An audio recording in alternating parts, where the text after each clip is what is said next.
பிரியமானவர்களே, இந்த கிறிஸ்துமஸ் காலங்களிலே ஆசீர்வாதங்கள் பலங்கள் மாத்திரமில்ல, சில கிளீனிங் ஒர்க்கும் நடக்கும்ல.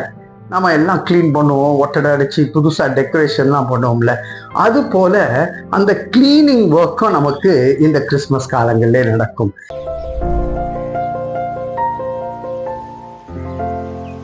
கிறிஸ்துவுக்குள் மிகவும் பிரியமானவர்களே, இன்றைக்கு கடவுள் 3 காரியங்களை உங்களை விட்டு நீக்குவேன் என்று சொல்லுகிறார்.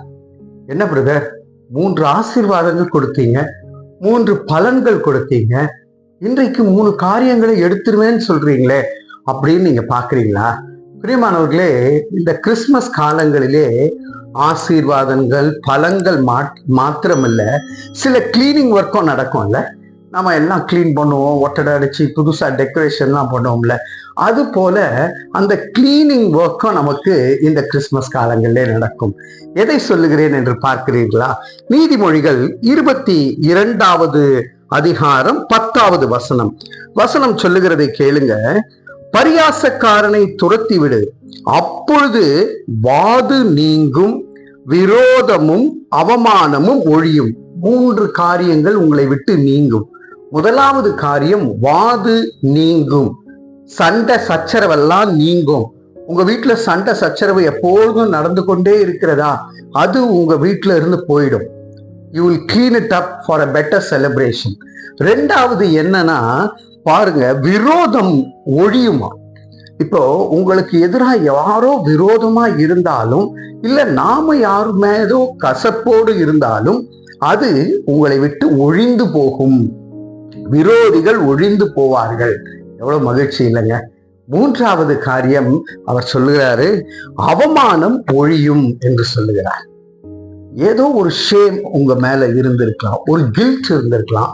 ஆண்டவரே, இந்த தவறு நான் செஞ்சிட்டேன், ஆகவே நான் ரொம்ப அவமானத்தோடு இருக்கிறேன், வெளியே முன்ன மாதிரி என்னால தலை தூக்கி நடக்க முடியல, ரொம்ப கேவலப்பட்டு இருக்கிறேன்.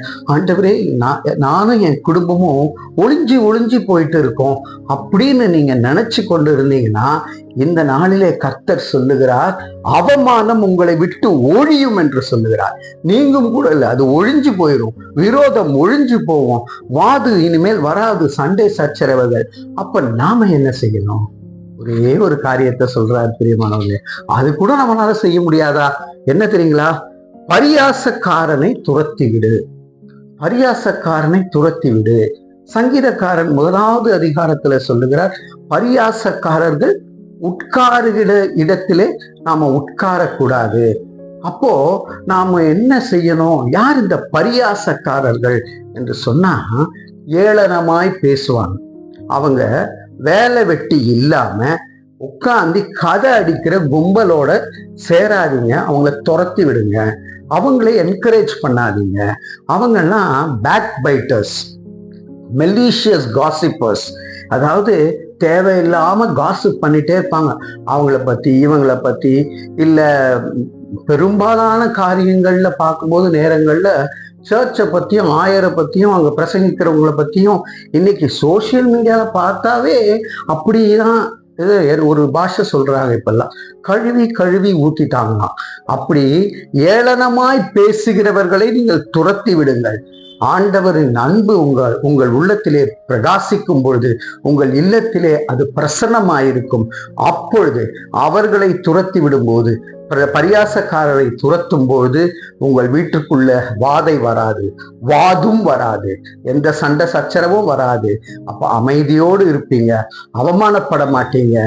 அவமானம் ஒழியும், விரோதமும் ஒழியும். இந்த 3 காரியங்கள் நம்மை விட்டு நீங்கும் போது நமக்கு உண்மையான சந்தோஷத்தோடு இந்த கிறிஸ்துமஸ் காலங்களை கொண்டாட கர்த்தர் உதவி செய்வாராக. தலைகளை தாழ்த்தி தேவனை நோக்கி பார்ப்போம்.